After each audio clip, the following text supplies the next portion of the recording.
Good evening, everybody, and welcome to the Selectboard Candidate Forum, a joint production of the Commons and BCTV. I'm Randy Holhut, news editor of the Commons, and I'll be your moderator. Also asking questions tonight are Olga Peters, host of WKVT's Green Mountain Mornings, and local activist Ann Braden. Our candidates tonight are Brandy Starr, an incumbent, running unopposed for a 3-year seat on the Select Board, lucky her. And our candidates for the 1-year seat on the board. There are 2 seats up that they're 2 seats they're running for. The incumbent is Tim Wessel. The challenger is Chantalee Gander. And there's one other person who isn't here, William Fortune, who's off on official business, can't be here. But through the magic of digital recording, we'll have his opening statement, his closing statement, and some answers to some advanced questions that we had asked him. So we will not be bereft of your 4th candidate on the ballot for Select Board. So here's how the forum's going to be unfolding. We'll start with an opening statement of 2 minutes from each of the candidates, starting with Ms. Starr, and then Ms. Gander, and then Mr. Weston, and then Bill. After those opening statements of 2 minutes, we will have our questions. You'll also have 2 minutes to answer them. I will remind you through this very high-tech device here how many seconds you have left before it's time to stop talking. And then after we've all had a chance to ask you 2 questions, we will open it up to the audience. Logan Affinato is running the Facebook Live keyboard. And if you happen to be watching us on Facebook Live, and why not? You can send in your questions and ask in real time what's on your mind of the candidates. So without further ado, oh yes, one more thing. Your closing statements after the end of the questioning, 2 minutes each. So let us begin this night of terror, I mean, well, a funky good time, I guess. So, let's begin with the opening statements with you, Ms. Starr. Thank you, Randy. My name is Brandy Starr. I have been on the Select Board now for a year. I've very much enjoyed my time on the Select Board. I've enjoyed the diversity of issues that have come before us. I've enjoyed finding ways to take normal municipal infrastructure issues and regularly scheduled projects and kind of hold that while also being able to hear from the community about different social needs, different ways that they feel we could be better serving the members of our community, kind of holding both of those things, bringing them into the budget process, seeing where the money's coming from, seeing what things cost, and trying to balance out how much we can do with what we have. We do have some struggles. We have a flat grant list right now, so that can make funding a little challenging, but I think we really did a good job during this budget process of being able to accomplish as much as we can, and I really look forward to having a nice solid 3 years to be able to sit down, watch things come to fruition, and really just settle into the role. I'm deeply committed to the town of Brattleboro. I have lived in the town for about 7 years and around the town for probably 15 years. And working for the people of Brattleboro is something I'm very passionate about. You yield your time, the remaining time to the next speaker? Yes. Okay. All right. Your turn, Ms. Gander. So my name is Chantalee Gander, and I'm originally from Connecticut, and I've been living in Brattleboro for about 9 years, and I've been really dedicated and passionate to here. I was formerly the president of the Arts Council of Windham County. So I volunteered my time for 2 years running the Arts Council and doing things like trying to break over borders of New Hampshire and Massachusetts to attract people to enjoy some of the cultural events and arts events here. I've also done other work that has included working with the Strolling of the Heifers through the Slow Living Summit, so bringing people from all over the country to connect and network. And I also have the experience of coalition building from Connecticut. So whether it was small scale, large scale, or something in between, I have the experience of getting people all in the room around very tough issues. One example was working for Planned Parenthood of Southern New England and reaching into churches and local government to talk to parents about how to talk to their children about sexuality, which is not an easy topic. So I have that experience, and I bring all of those things to the table. In addition to my upbringing, I spent most of my life, grew up in an apartment building, and as I was growing up and as I went to Trinity College and went on to my education, I had to learn how to navigate gaps and the divide of class between myself and others. And so through a lot of my work, I'm very dedicated and interested in how do we expand the table and get other people there. Thank you. Well done. You get down to the 2 minutes. I know it's awful hard to try and sum up your life in that much time, but you know, it happens when you're under the gun, like you're about to be, Mr. Wessel. Thank you, Randy. Well, I have also, just like Brandy here, have been serving on the select board for just this first year, and I was telling somebody the other day that I really feel that the first year, I don't know if you'll agree with this, is very much of a learning process. I've spent a lot of time, in some areas maybe a little too much time, delving in and really doing the homework of the select board, which is a lot of learning about budgets, learning about how our town departments really work very well together, and maybe how they can really work better. I think I was making a list just because someone was asking me what were the most contentious issues the other day. And I'm not going to go into that right now, but I just started to make a list of everything we addressed, and just to go through it very quickly, I thought that would be funny. And this is only maybe a third of it. Panhandling, the skate park, plastic bags, budget, ladder truck, compassionate community resolution, Putney Road safety concerns, diversity discussion, police and fire facilities, wrapping up that entire project that's very important for the community, sidewalk plow, groundworks collaborative, Hinsdale Bridge stuff going on, Harmony lot improvements, energy efficiencies in the town that we've improved upon, and that's just probably about a third of the issues that we've been dealing with. So it gives you an idea that we're very much like a part-time board, because we're not paid as full-time employees to this town or anything like that. But I think we all have been putting in a good amount of hours really doing the best. And I certainly feel that going forward, I'd love to take that year that I've spent learning and continue with at least one more year for the community. And now, Mr. Fortune. Hello, I'm William Fortune, and I'm running for the select board seat, the one-year select board seat. And I'm a resident of Brattleboro, as you all know. I have 3 children who are in the school system, one at BUHS, 2 at Academy School. You may know me from around town. I have been working with the circus school here in town. I'm also a circus performer. I have also served on the board at Windham County Reeds, and also the Citizens Advisory Board for the Restorative Justice Center. I have also worked with the Boys and Girls Club, doing volunteering with their program committee and mentoring possibilities at the Boys and Girls Club, and have been a part of the community around here. You may have seen me in the co-op or Brown and Roberts or anywhere downtown with my kids, my family. I'm running for this seat for a couple of reasons.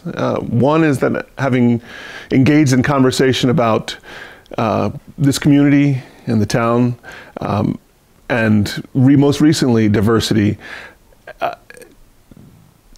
I've always, or have for a long time, talked about governance and policy and politics, and it has turned out that there's never a good time to get involved.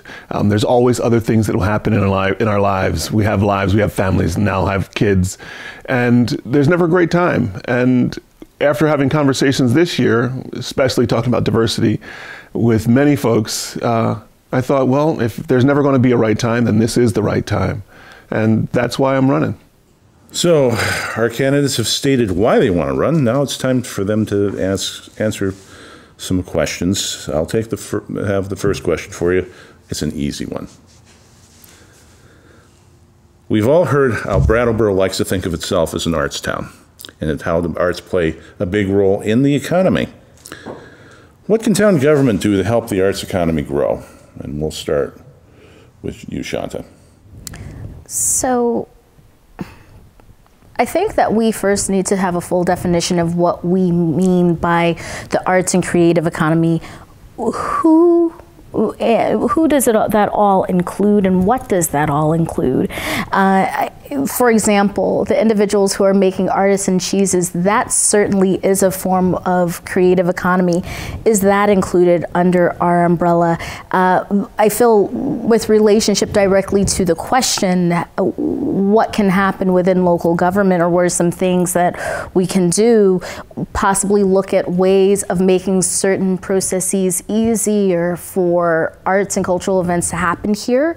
Asking questions in regards to if there are any areas within the budget in which there's an overlap for supporting some of these projects, or that can impact the creative economy and arts economy. Are there projects that have been approved by the town that can overlap and help support? Also, one thing, which is a very big thing, revitalizing the town arts committee and clarifying what the role of the town arts committee and how that has a relationship to other artists and other individuals and organizations within the creative economy. How do we look at creative economy as a bigger part of economic growth, not as something separate, but as a holistic piece? Years ago, I know that Kate Anderson drafted a proposal for a plan that interweaves arts and entrepreneurship and sustainability. So asking ourselves questions, how can we support something like that? Or the project that Youth Services is about to launch that includes entrepreneurship and helps to impact some of our most vulnerable populations. So the bigger question is, how can we play a role in de-siloing and really look at the creative economy as a part of the larger whole? Thank you. Mr. Wessel. I think I'd like to say first that one of the things I love about Brattleboro is I feel that the arts here are really thriving. There are so many things going on. Sometimes if you open up your social media calendar, there's often 3 different things going on as far as the arts here in Brattleboro. And I think for a town our size, it's quite remarkable what people have accomplished already here in Brattleboro. I think I would say, as far as the select board's role in encouraging all of the arts here, it tends to be, this past year I've found that we have tended to be a place where a lot of conversations get started. So I would invite artists and groups of artists to come to the select board, where we can actually be a forum for that for a little bit. We don't often have a lot of taxpayer and citizen money to spend on the arts, but we do have a very healthy and talented grant department in town, so they can give a lot of help, I believe, in different ways. So I think we're doing pretty well with the arts here in Brattleboro, and I'd like to continue to see the select board encourage that, but a gentle fiscal conservative reminder that we don't have a lot of money to be contributing to the arts. Okay. Ms. Starr. I agree with actually much of what both Shanta and Tim said. I agree with the idea that if we could have more artists come into the select board meetings, which are public meetings, so they're televised, they're great opportunities for people to have conversations. I think having conversations between the select board and the Downtown Business Alliance would be a good job. You know, how can we be better infiltrating the downtown area with art? And accessibility is really important. Accessibility, you know, do we have art that appeals to youth so that they actually want to go out and see things? Do we have art that people can actually afford to go out and see? It's lovely when we have, you know, things like the symphony or whatever, but many of those tickets are pricey and they may appeal to more of a certain age group than others, rather than something that's really inclusive and fun that everybody might be able to get something out of. Are we being bold with our art? Are we thinking, you know, I look at Pliny Park and I see this huge gray wall behind this park, which is actually laid out pretty nicely with these benches and trees. And I'm like, why isn't there a mural there? Like, why isn't?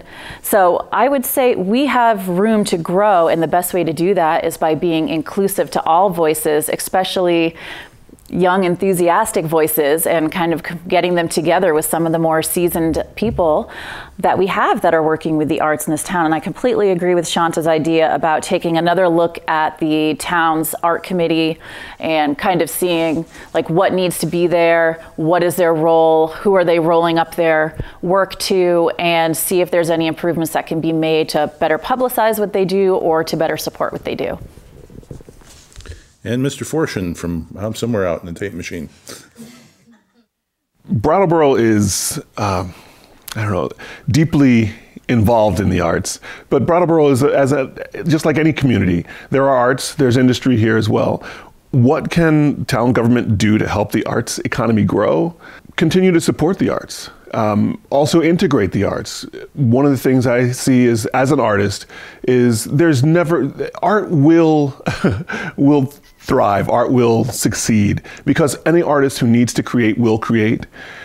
We as a community can support that. We can talk up the arts that are out here. We also can look at the big picture, and in that this is a community. That's only one sector, the arts. We have industry, we have commerce, and as a whole, if we take care of the community as a whole, then each of those sectors will thrive. So I have the next question, and it relates to the arts community question. We have a lot of great community building initiatives like the Elliott Street Block Party. What role do you see the Select Board having in relation to those? And we'll start with Tim. Interesting. Well, on the practical, bare bones level, I think we have to give approval for things like that usually. So that's certainly a role. But I think the example you gave was the block party. I think other initiatives that are coming to us can be encouraged, just as we sort of mentioned in the previous question. There is this idea going around, and actually they did a pilot, right? The play date, which I heard was really successful. That is something that we can help, because we have a forum every 2 weeks with BCTV, and we have sort of a place where people can come during the public participation, and we always encourage people to come to public participation and speak their piece on anything that's not on the agenda. So that's a great place to start an initiative like that, I think, and to also encourage us to be involved in a way that perhaps we can tie into what the DBA is doing or something like that.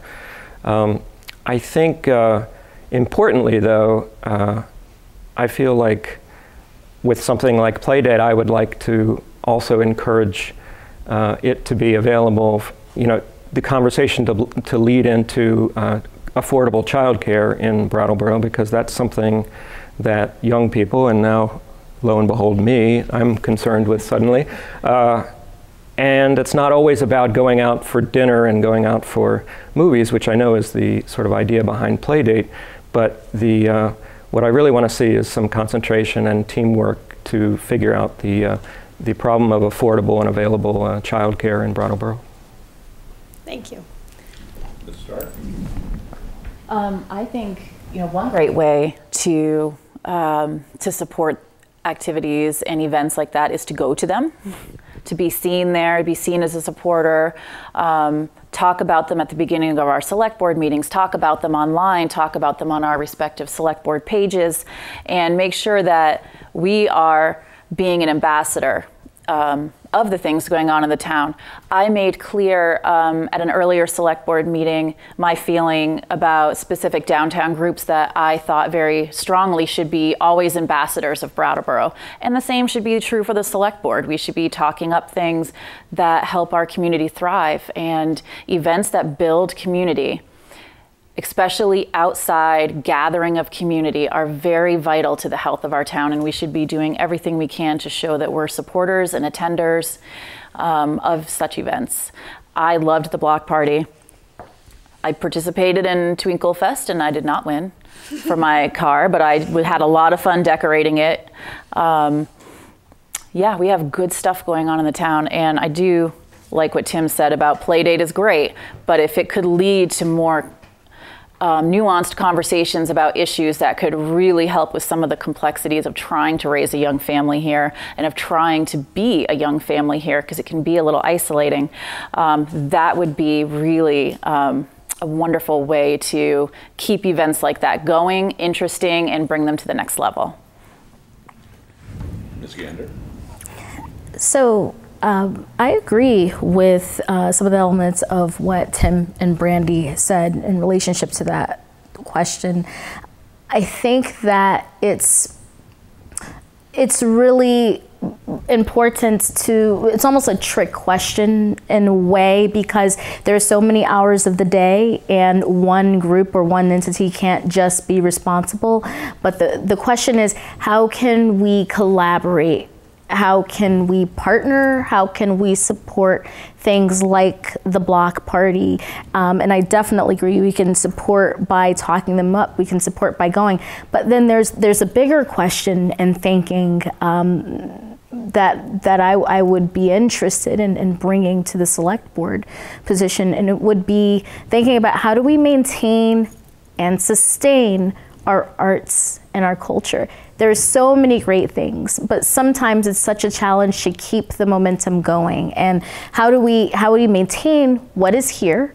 How do we engage some of the youthful, energetic spirits that we're surrounded by, and also through the creative economy, get them to invest time and sense of place here? And how do we keep it going long-term, beyond something that just happens for a day or weekend or annually? You know, will we see it 5 or 10 years from now? So that's really what I'm interested in, and I'm also interested in ways that the select board can help be a part of some of the deeper and bigger conversations around access to these events and making sure that they're accessible to and enjoyed by everyone.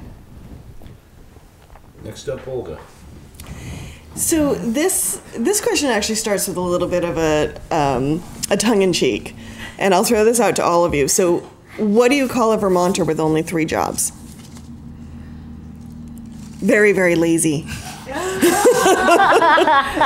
And we joke about that, but it is true for so many people in this community. They are working multiple jobs just to meet their basic needs, and yet Brattleboro, what we hear a lot, those of us in the news world, is that it's becoming 2 towns. There's the town that caters to tourists or people with more means, and then there are the people who are getting by. What do you see as the select board's role in creating an economy and a job market that has the depth and variety to allow everyone in this town who wants to call this place home an economy and a job that they can thrive and find meaning and pay their bills? We'll start with Brandy. Fantastic. It's your turn. That's an excellent question. You're welcome. So I guess, you know, that's a very complex question with a lot of different directions to go. But if I sit here and just speak, kind of what's coming to me as I hear you speak is making sure that when BDCC comes to us with ideas for when we're looking at loans, when we're looking at grants, when they're looking at businesses, are we looking at things that would actually bring a diversity of jobs to the area? I don't necessarily disagree that we do have a bit of a divide between those who are catering to the tourists and those who are holding down 9-to-5 jobs that aren't really changing by seasonality, so to speak. And that's the case in a lot of places. I've lived at the base of Okemo Mountain. It's the same kind of deal. It's actually a little less affected here than it is in maybe somewhere like Wilmington or Okemo, or where, you know, good luck to you, you know, during mud season or during late fall. So I think that it's good that we do have some stability. We do have some large companies. We do, we are open year round, but there's a disconnect, and it's expensive. It's expensive to eat in Brattleboro.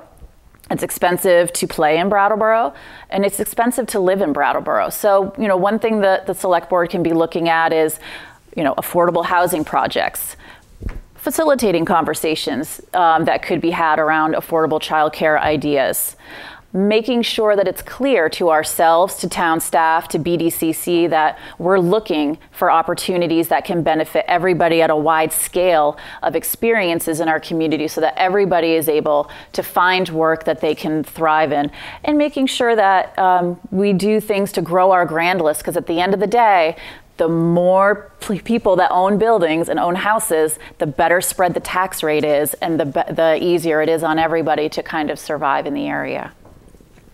Mr. Lessel? I think I'm definitely going to agree that there are not only 2 Brattleboros, but there are 2 Vermonts. Mm-hmm. You could argue there's 2 United States. But what I mean by that is that when I had free time, which was a little while ago, I seem to remember it, I used to go bowling. And the folks I bowled with, they love Brattleboro, but when I told them I'm involved in the town and I live downtown, and I started to ask them questions about Brattleboro, I found out that they mostly come to Brattleboro to go to the 99, or they're driving through to go to Walmart across the river. And they're living, maybe in the outskirts of Brattleboro, but some of them just moved outside because they thought it was too expensive to own a house here. So what I'm trying to say is that we need to make some efforts to reel in a broader swath of our socioeconomic classes, if you will. I'd like Brattleboro to be friendlier and feel better for people. It's always bugged me that Brattleboro doesn't have a laundromat downtown, for instance. It boggles my mind. I know there's one up on Canal, and there was one where 118 is right now. But that's sort of a bellwether to me that not all classes of our society and not all economic classes are being served by the town. So I'd like to see a little bit more of that. And as a Select Board member, I try to keep my finger on the pulse of what's going on and what's about to happen when it comes to those ideas.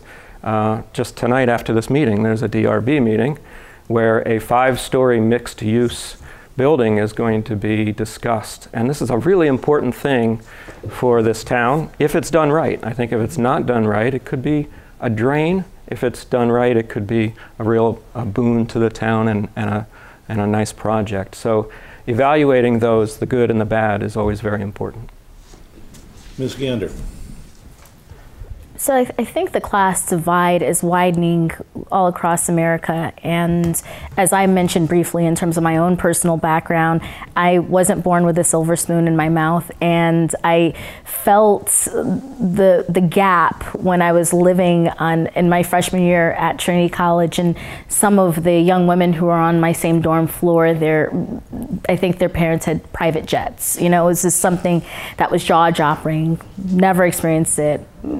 Resident of Hartford all my life. And so coming here, and for years having been to the farmer's market, having gone to Price Chopper or Hannaford's, I see the difference of who is missing at some of those places.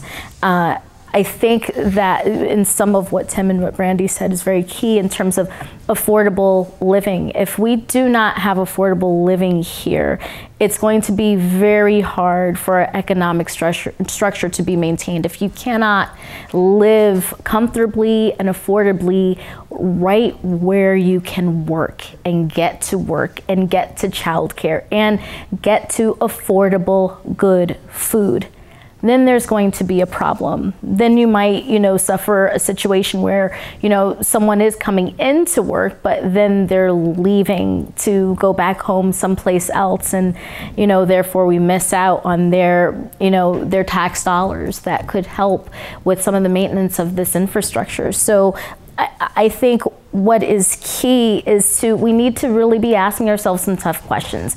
We started in a really good direction last year, talking about diversity, equity, and inclusion. We need to go a step further and do a SWOT analysis. We need to ask ourselves, who and what is Brattleboro for? Who are the who's? People have talked to me and told me that they work downtown, they're baristas, they are our sales clerks, they cannot afford to participate.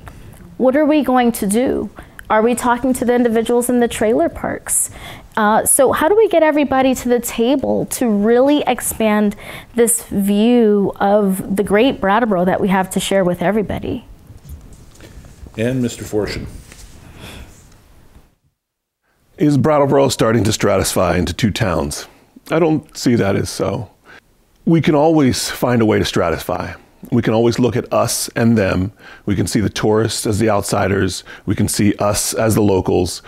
We can look at those folks as the artists and those folks as the businessmen and these folks as the panhandlers and these folks as this. We will be stratified as long as there is the us and the them. And when we come together as a community, then that changes. We'll become family, we will become community, we'll become neighbors. I know that I showed up here as one of them, as a tourist. It was beautiful here, and I like it here. This is where I wanted to raise my family and why I'm raising my family here.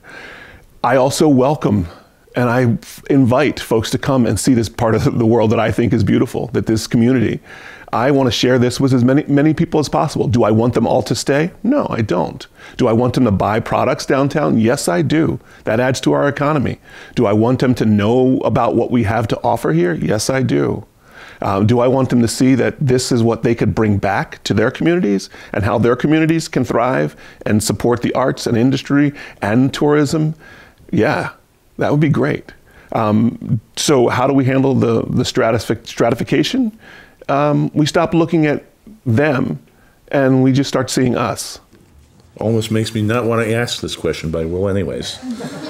Because of all the things that you listed, Tim, at the beginning of this forum about things that the Select Board took on this year, and it was a big list of a lot of different things, that the appearance of panhandlers in downtown Brattleboro proved to be a really difficult problem.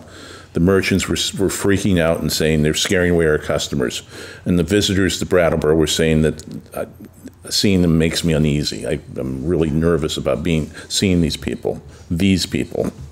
And the social service agencies think that this is just another sign of that to Brattleboro economy that we were just discussing, and that people are being left behind. And I'll direct this, you can be first up on this one, Shanta, with this question. Has the town's response been fair and humane up to now? And is there more that can be done? So I think that the town is in a very tough position. I also want to say that it can't be just the pure responsibility of agencies like Groundworks or the town, or this issue includes all of us. And I think that we're in a very unique position because we're attempting to address this and many other things that we're facing through a lens of compassion. How do we address these things, and what does taking action look like? So we need to take action and at the same time address it in a humane and compassionate way. Also, I do feel like the panhandlers are something tangible to grab onto and a target to talk about something that we're all uncomfortable talking about here.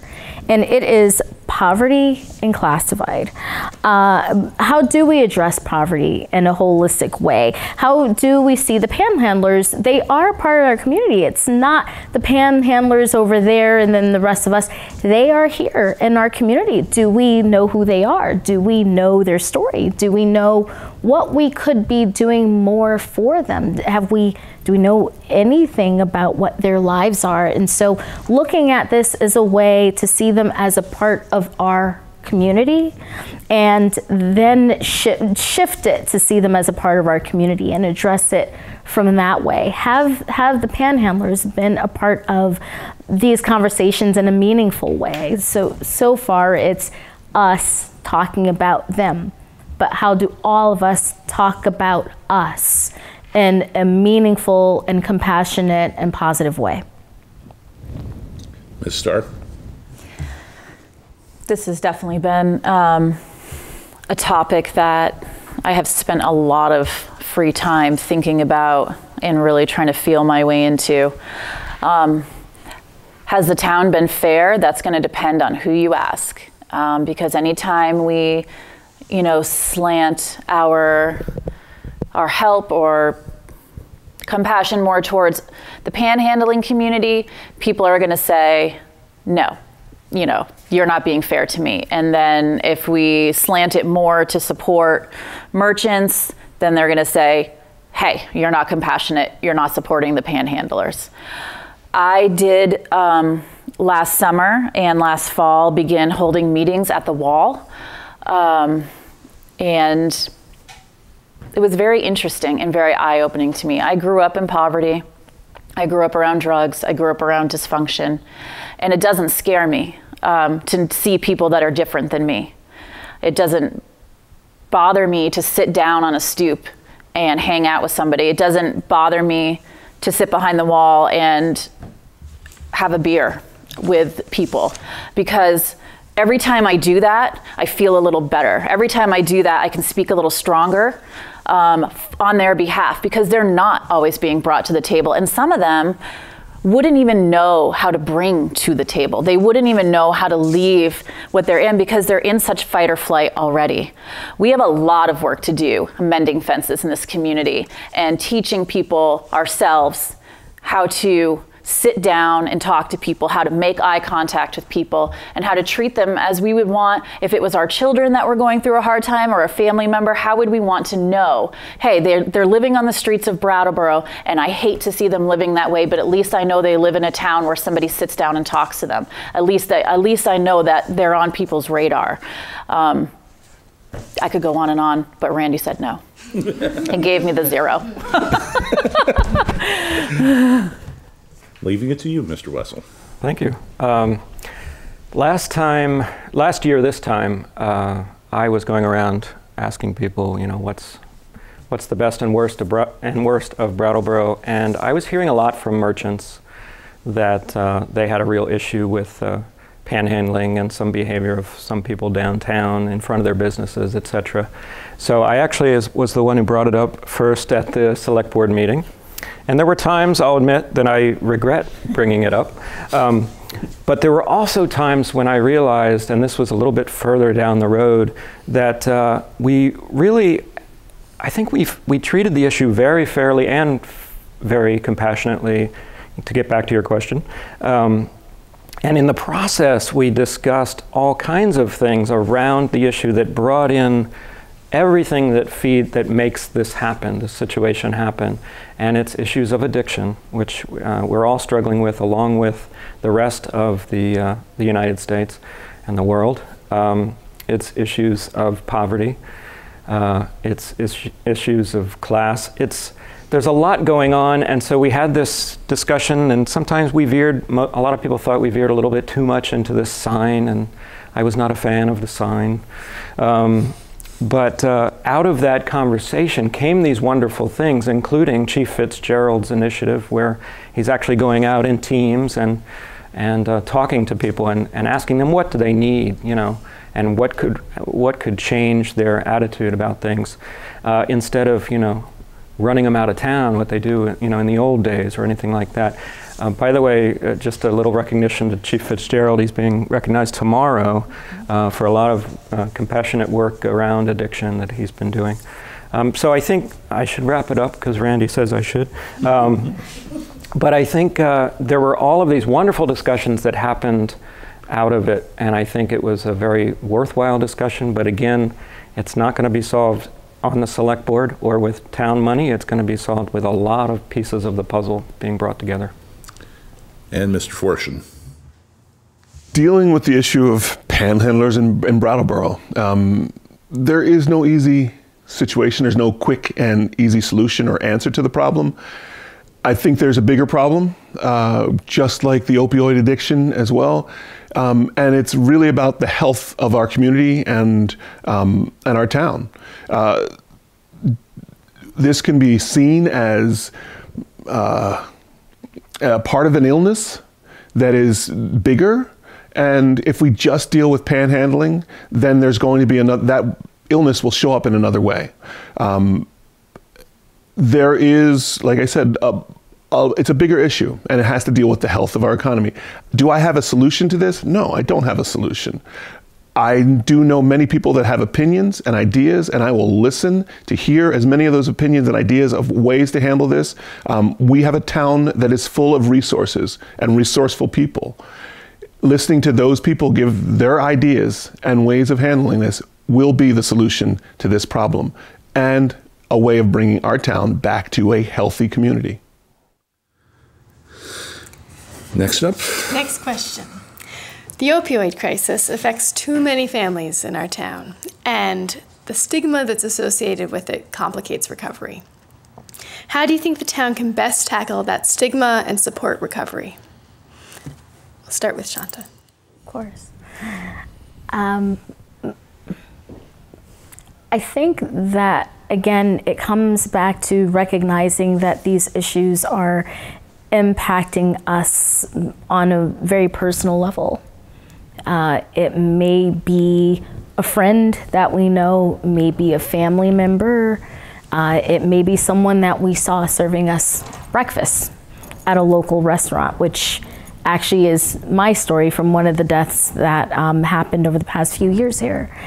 And I think that it involves, again, a shift in terms of how we think about who is all involved and who is all impacted, and seeing ourselves as a part of this whole community, so that even if we don't have an immediate family member or friend who's impacted by this, by the addiction crisis, that it still sends out and vibrates these rings of impact. So I think it also takes a lot to understand how people are being impacted. So a piece of education around that in a way that, you know, and it's gonna feel uncomfortable for people to learn about how addiction is impacting the people who are in this town. So compassion, listening, but also education, and also recognizing that this is impacting all of us, even if we don't have someone in our immediate circle. Brandy? Yeah, how can the town? Well, I mean, if we're gonna look at this from, you know, kind of a logical, pragmatic way that the town can be helpful, then I say, you know, make sure Chief Fitzgerald is feeling free to come to us with updates and needs as we go through the year, so that we can be making sure that Peter and Patrick and Chief Fitzgerald are funneling, you know, hey, we really could use money for a social worker. We really need, you know, to have one more person on with the task force that he's formulated. Because to me, that's actually one of the strongest things that we do in this town to have a direct effect on getting somebody help. Making sure that people, particularly women who are suffering from from opiate addiction know that there is a program started by Winston Prouty to help them have childcare while they're receiving treatment, and I believe it's free, and I've seen it, and it's a nice spot, and it's, you know, licensed teachers, making sure that that information's out there, making sure that Groundworks has what they need, making sure the fire department has what they need, and that's on the pragmatic side. Going back again to the human side, the most important thing that we can do is be human beings. Because at the end of the day, if we're just saying, here's your money and walking away, then we're not creating the kind of relationships, and we're not being brave. And looking in the face of somebody who is addicted to a drug that's literally sucking the life out of them every day, that's where you start to figure out what people need. I do know some of the panhandlers downtown, and I know some of the people who are addicted, particularly some of the women, and they are kind, loving people who never fail to give me a hug on the street and don't always ask me for money. But I know that they are suffering from addiction, and I get to have a hug from them, and I get to feel like I embrace them with some love that day. So we have to be brave enough to do the pragmatic, which means spending some money, tax dollars, and we have to be brave enough to be human as well. It's going to take both. Yes, the town really must partner. There's just no other solution to it, because we have such limited resources with the funds we have. I think the program you were referring to was the retreat program? Yes. Okay. I think so. Yeah, that's a wonderful new thing. The town didn't really have much to do with that, but we were there for the opening. That provides childcare services to people who are getting opioid addiction services right there at the retreat. And things like supporting Turning Point however we can. I mean, supporting Groundworks. I give personally to Groundworks, and the town this year we voted to give some additional funds to Groundworks because they were in a very tight spot with their new location, temporary new location, you know. So it's always an ongoing fight here. There is an element, I think, of personal responsibility that a lot of our citizens want us to recognize, and so I think Chief Fitzgerald has a good attitude. He says, you know, you need to be able to offer a hand to somebody and let them take it, and they need to pull themselves up using your hand. So you need to reach out, but there are certain people that we will never reach, and that's a very sad situation, and it's just constantly frustrating. But the people, I believe people who come to Brattleboro or live in Brattleboro and are suffering from addiction can really find the resources they need if they reach out and take that hand. All right, next up, Olga. There has been talk over the last few years about Brattleboro's role as an economic hub for the region, and there'll be work, I just heard from Town Manager Peter Elwell, coming up this summer around that issue. But Brattleboro's in a unique place because we've been talking about it as an economic hub in relation to the rest of Vermont. But in fact, it's one of 3 economic hubs in this area: Keene, Greenfield, Brattleboro. So as the select board, as someone who's trying to govern a town and make it thrive and support it and broaden the tax base, with Keene and Greenfield, is that something you see as competition or opportunity? We'll start with Brandy. Okay. It's always opportunity. This is, I mean, we are rural areas with huge outlying, well, huge for us and for our infrastructure, outlying populations. We have needs. We have needs around, you know, aging infrastructure, aging populations. It would just be not a good idea to see this as competition. We should be speaking with them. We should be working with them because we all have the same needs.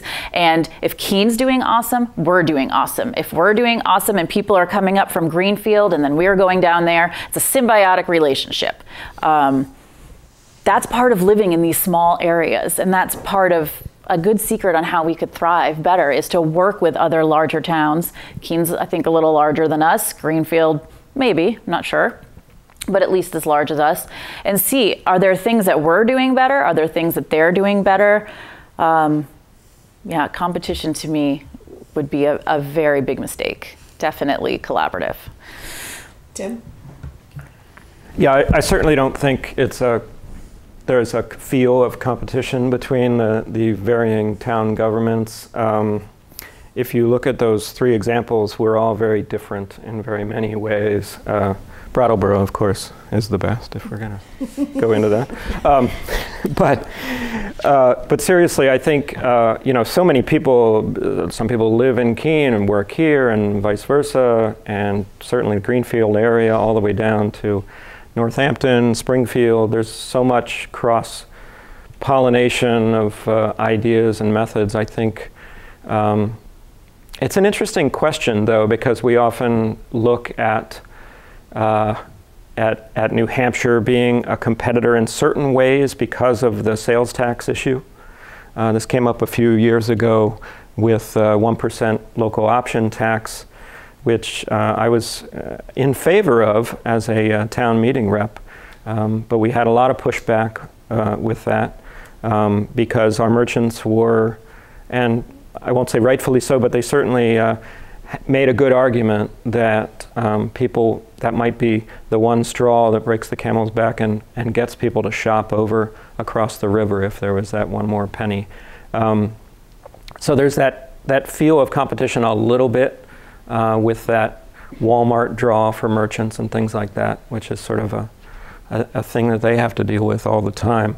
But I think it's much healthier to look at it as a opportunity for collaboration and having our town managers talk to each other. Shanta. I definitely think it's an opportunity. Earlier we were talking about our creative economy, and I think that there's a way in which this specific topic around the economic hub and talking to other local governments in Greenfield and Keene presents a potential model that we can use in other areas for this town. I personally don't have direct experience yet, or hopefully yet, as a select board person, but just speaking as someone who has done a lot of work and trying to attract people to come here to enjoy our arts and culture, I've always reached out to Keene and I've always reached out to Massachusetts, and I was always very curious in figuring out what could I learn from them. So this is clearly an opportunity. And I think it's also something that we can try to figure out. How do we, for example, energy conservation and many other areas, there are green communities in some of these places and individuals who can definitely add to some of our knowledge and understanding that we can use to better here. Okay, that concludes our first round of questions. Now it's time for the audience to chime in. The virtual audience waving their hands wildly on Facebook Live have been sending in some questions. We have some, actually, and the new technology is wonderful. So we'll start with this first one from Daniel Quip, who asks, what do the candidates think about the climate action resolution on the March 6th ballot? What action would they like the town to take? And we'll begin with Tim. I supported. I signed that. What do you call it? The petition. Yes. With my sleep-deprived brain kicking in, because I think those conversations are really important to have. I'm not sure I've quite delved into it to really decide if I'm personally supporting that particular thing. But I want to remind everybody of the great strides that we've already made this past year. We have this amazing solar site going up at the Wyndham Solid Waste area, and that's a really big deal. It's going to save the taxpayers money. It's going to convert a lot of our electricity to solar. I think that's a great thing. We're continuing to do, as we can afford it, the energy improvement upgrades. There is all things that we just signed on to a climate resolution in the town that's coordinated with VLCT, and I can't remember the original body that brought it up. So I think the best way to, I'm dodging the question a little bit, because I think that's something that should come before us as a body, and it'll be a new body at that time. So I think I'm withholding my comments for that because it's something that's going to come right before us. So. Okay, you decided to dodge. How about you, Shanta? Will you dive headlong into this one? So I think it is a good thing for us to be forward thinking around climate change and things in regards to our environment. I think that Brattleboro, Vermont, Brattleboro specifically, but our state is positioned uniquely. The global is local and the local is global, meaning, you know, the climate change and a lot of huge issues are playing out on our main stage. Vermont, and specifically Brattleboro, can position itself in a way to make these decisions and be an example that can set a national example. So we saw this with the Vermont civil union decision that was a step towards gay marriage in this country. And so any step that we can take regarding climate change is a great one. However, we do need to also think about all the populations that might possibly be impacted by our good intentions. This was actually a question or a point that came up during some of my mini meetings. I've been just meeting with a lot of different groups, and one of the things that came up is, you know, how for me to be thinking about how will my decision or our good intentioned policies going to possibly cause unintentional harm when we're talking about things like carbon tax. How is that going to impact the person who's relying on a really old car to get back and forth to work, and then they're doing childcare, and then you're going to add, you know, possibly more strain to them. So this, while we want to do very good for the environment, which is very important, so I don't want to be misunderstood, we also need to be thinking, how is it going to impact everyone here in Brattleboro, while also using it as an opportunity to set an example? I think it's a good thing. I am in favor of it being voted on. I know that 350 was out working very hard to gather signatures.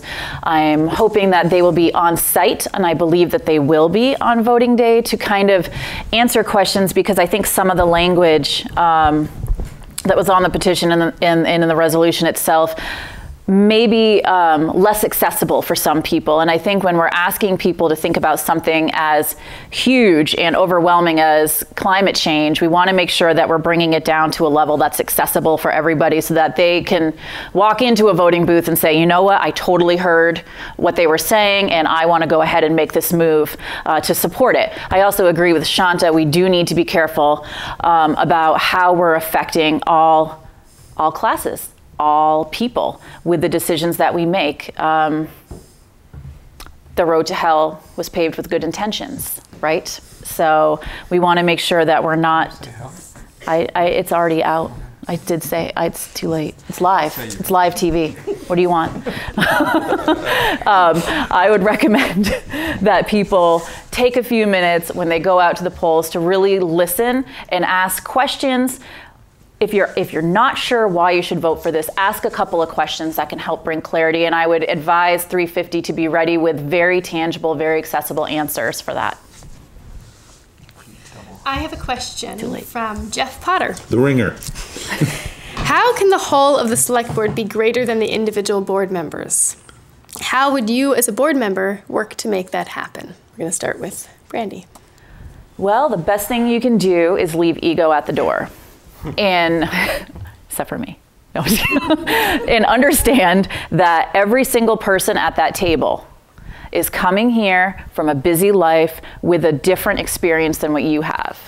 And the way that you make a whole is by getting off your high horse and listening to another point of view and being willing to change your mind, to compromise, to have tough discussions, to argue it out, and come to decisions no matter how long it takes. And we certainly spent plenty of time going back and forth, because I think we actually did a really good job of coming to the table as a whole, bringing our own experience, but at the end of the day, not trying to overshine another person because we think our policy ideas are best. Thank you. Shanta? I agree with that. And as someone who would be new in this realm of involvement in the town, you know, I certainly would come to the table to be a team player. I'm also open to just asking questions and being open with what I don't know, and asking questions, especially of those who are working in the trenches and doing this work. So if it is going to the fire chief, or whether it is talking to groundworks or youth services or whoever the people may be, for me, I bring my experience in terms of knowing when it is key to admit what I don't know, knowing when to listen, and also being very open to saying, you know what, I had this idea at the beginning, but maybe a few days or a few months later, after thinking about it, after talking to people and gaining some wider perspective, I have to shift my view, and that's okay. And so I would say, for me, it definitely is indeed about leaving my high horse at the door and coming to the table ready to be a team player and I'm really interested in serving the greater good of Brattleboro. How will my decisions be impacting everyone who lives here? Because ultimately we all want to be involved with a better Brattleboro, and how can I play a role in that? And that's my ultimate goal. Well, I wanted to stay with the HE double hockey sticks theme and say that the devil is in the details, because I think the question was about how, you know, can the whole sometimes be stronger than the one? Jeff is getting philosophical on us. Yeah, but I love the question, because I wanted to relate this moment, this moment in time that we had during the past year, when the five of us realized that we were all in favor of a plastic bag ban for single-use plastic bags. And I was dismayed. I looked around and it looked like we were going to come to consensus. And then we had to decide what the mill thickness would be of these plastic bags. And that's where the devil comes in. Because then it went on for quite a few meetings, if you recall, at least maybe 2.5 or something like that. But that's an example of all of us being, as a body of five, making a much better decision in the end, I think, because we first went too low and then we went too high, and I think we settled in the right spot, at least for Brattleboro. And I was proud of it, because we're the first community in Vermont to do so. You wouldn't think, but we were.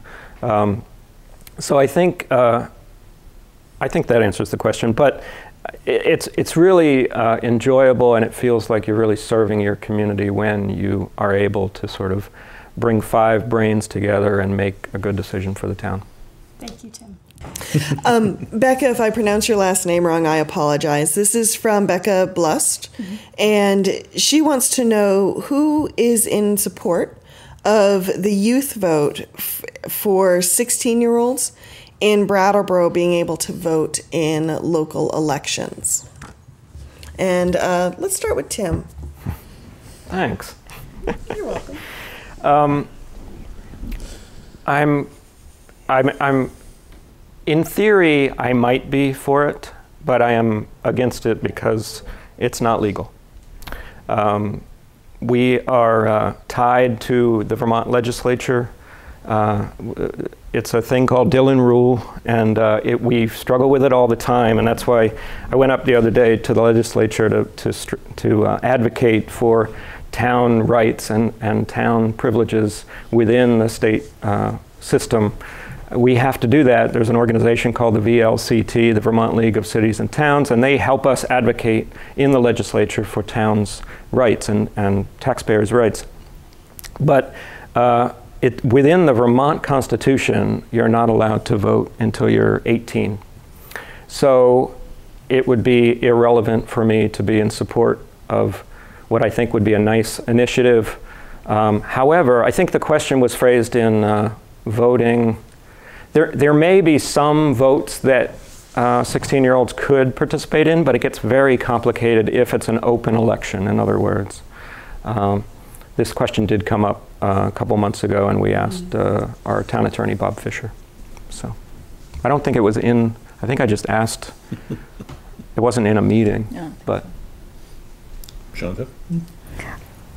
Again, echoing what Tim is saying, in theory, it's a good idea. I think ultimately there might be a bigger point in that it would be great to start building a bridge with our youth towards civic duty and civic involvement, and finding ways, even if they cannot vote, finding ways to educate them about ways that they can be involved and volunteer, maybe working their way towards, let's say, being involved in the select board, or maybe coming to town meetings and getting educated that way.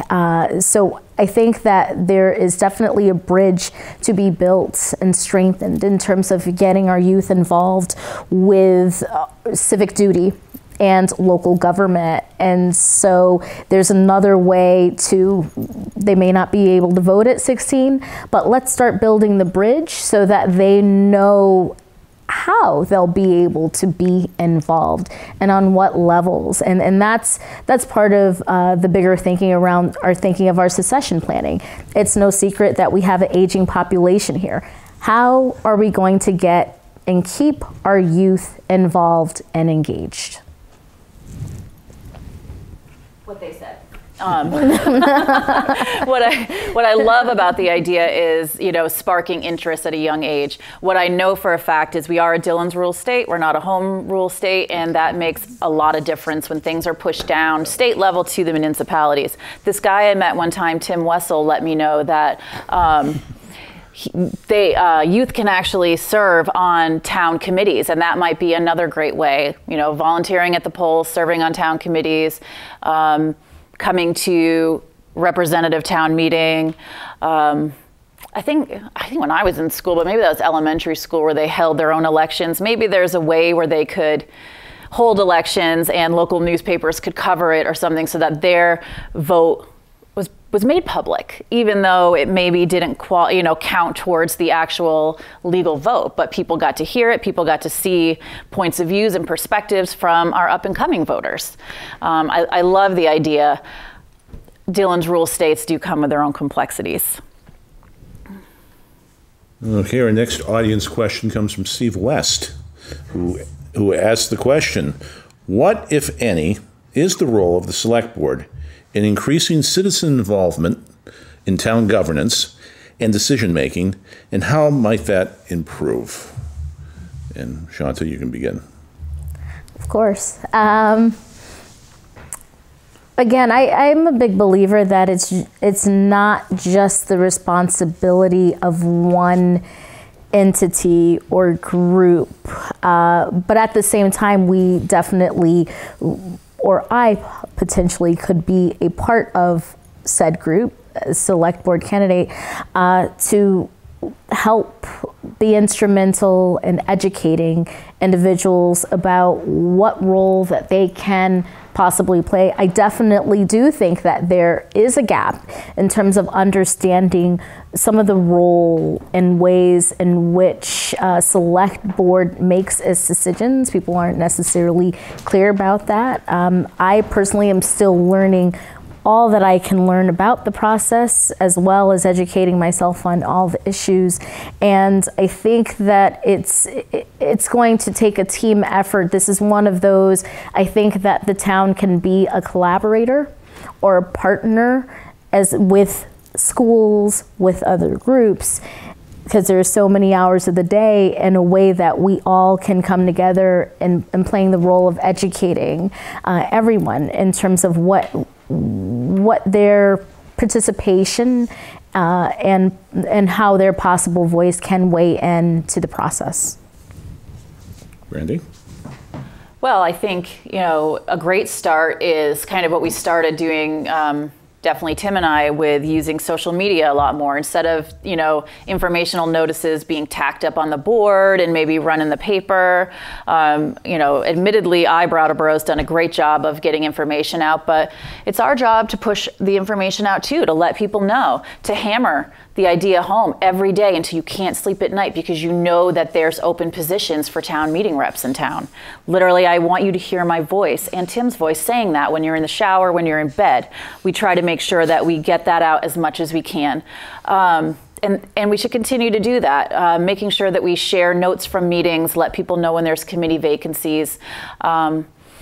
Yeah, just keep doing more of what we have kind of dipped our toes into doing so far to make sure that people know how they can be involved. It is our job to help. We are leaders in the town. We are, you know, I'm not gonna say pillars of civic duty, but we're like, we emulate what Vermont civic duty is about by sitting on a select board, by having a structure of a municipality the way that we do. And as such, I think we bear a responsibility to encourage civic duty. And I will always do so. And I know this guy will, Tim will. Thank you. Well, The love fest. we've all seen your nagging messages about it. I'm gonna nag in the next few days too, and sponsor. No, I think you're both right. We have a built-in platform, and on the select board, we really try to use it, I think. And on a personal level, everybody who I see come to, not everybody, but I try to make a point of going up to them and saying, you know, now that you've sort of found your voice at the citizens' participation early part of the select board, have you considered running for town meeting rep? Have you considered, you know, the DRB is going to look at that issue. You know, they have a seat coming up. So yeah, well, I think on a personal level, we've all been trying to really encourage people to get involved. I would like to see a minimum of 5 people running for every 2 slots. You know, maybe not this year, but but you know, really, the more participation in something like a select board seat, and of course, Brandy needs competition for her seat, but too late for that. I really feel like the more participation, the more excitement, the more good decisions people are going to make, because you have active democracy going on, and that's really what gets me excited. Great, thank you. I have a question from Esler Oresti. In this environment of division at a national level, what kind of social justice initiatives will you bring to the select board? And we are starting with Shanta. I have to say that it would be very challenging for me to say, that's a question that I've been getting asked in terms of what issues do I bring. I'm interested in looking at where we are at and what we've started and what more do we need to do in those areas.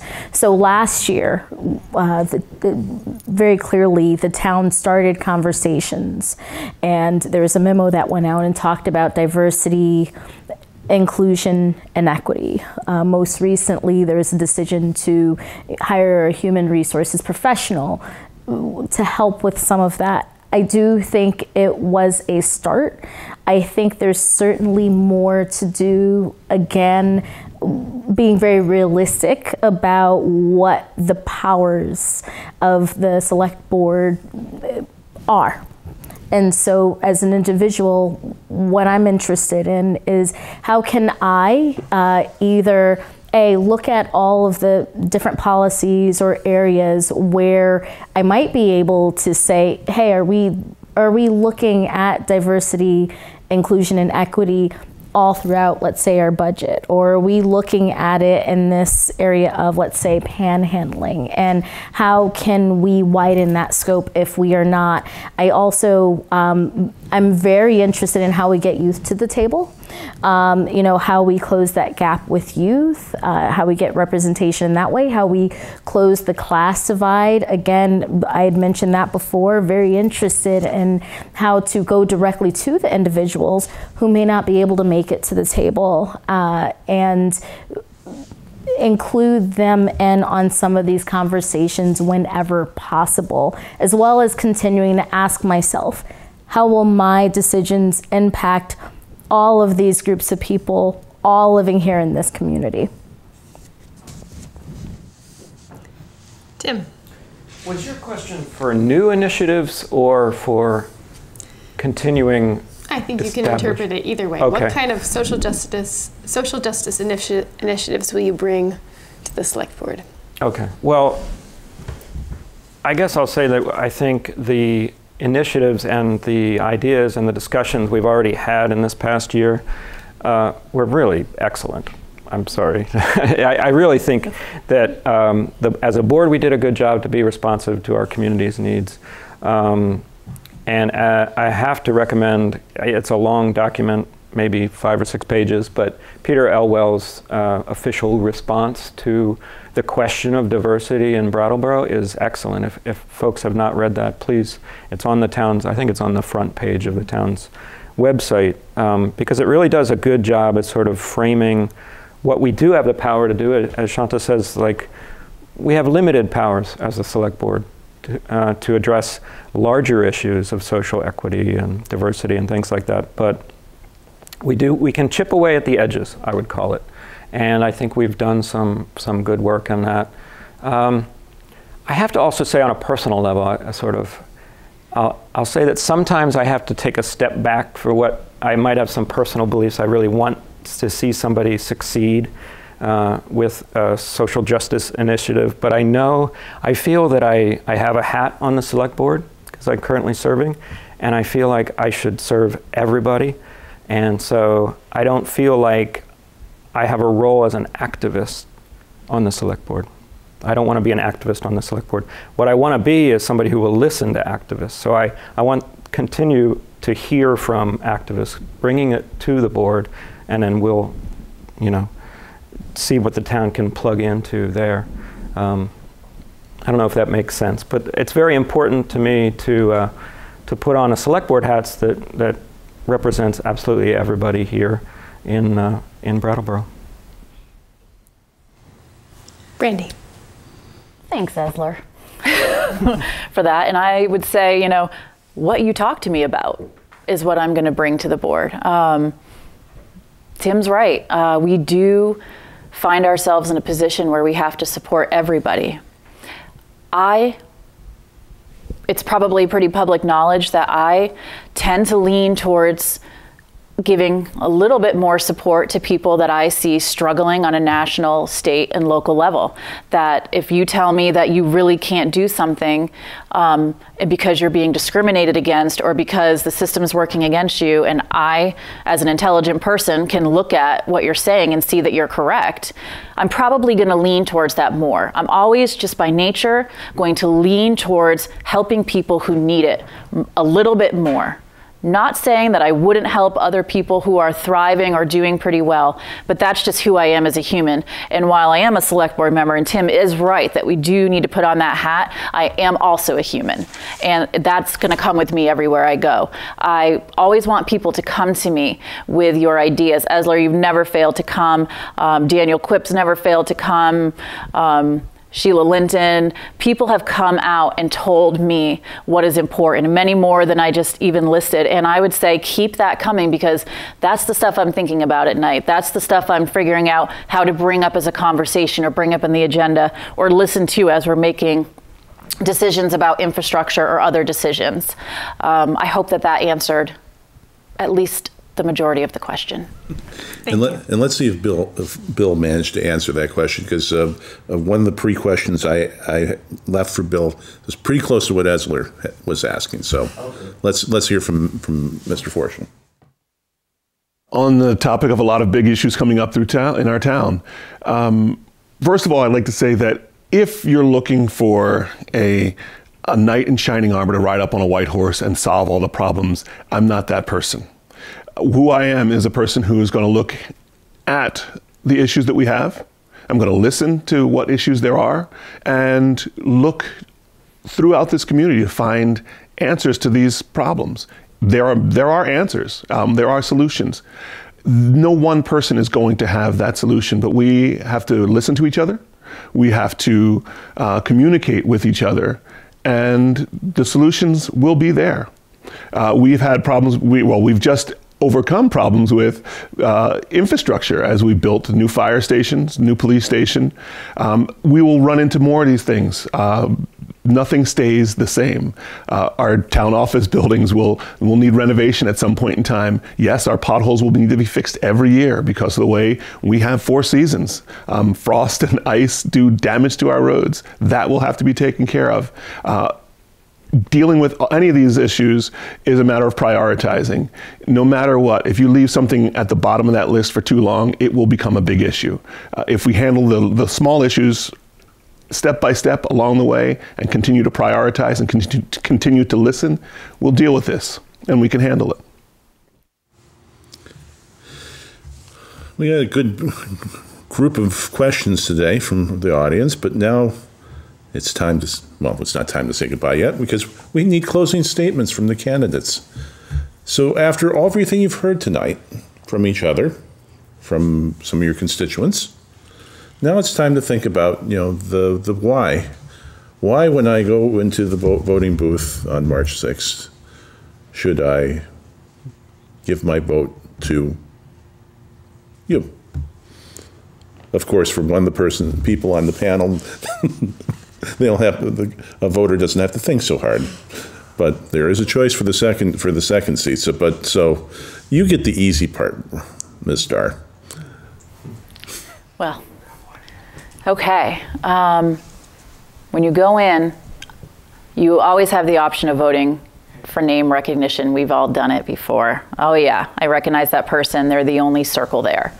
But what I hope is you also have gotten to know me well enough to know that I care a lot about people, that I care a lot about Brattleboro, that I'm smart, that I'm proficient in handling budgets, that I'm able to work collaboratively with people who are very different than me, that I'm brave, I'm not afraid to have hard conversations, that I'm absolutely hysterical. I'm the funniest person I know. I constantly laugh at my own jokes, and I think that should factor in as well. And really just know that I show up and that I've been there. I've lived in poverty, I've lived in dysfunction, I've lived in darkness, and I've lived a very comfortable, safe, white-collar life as well. And I can hold both of those conversations, and I can be both of those people when I need to be to help get good decisions made. Tim? I didn't prepare a closing statement, but that's okay. I think I've learned a lot this past year on the Select Board. I think I would love to continue to learn and take everything I've learned in this past year and continue to make what I think are some pretty good decisions with a good board. And I think whoever wins, we're going to have another great board. I'll just put that out there. I don't know. I think just letting the record speak for itself and just having people know that I put in a lot of extra time that might not be necessary, but that's because, and it's sort of, I'll say this, I think it's a very privileged position that I'm in right now with my work and where I am in my life. I do have a new baby, so I have less time. This is why I went for the 1-year seat. I just want to see how this baby thing turns out, and if I can really handle that, right? You have to keep the baby. No, I'll keep the baby. He's too cute to let go.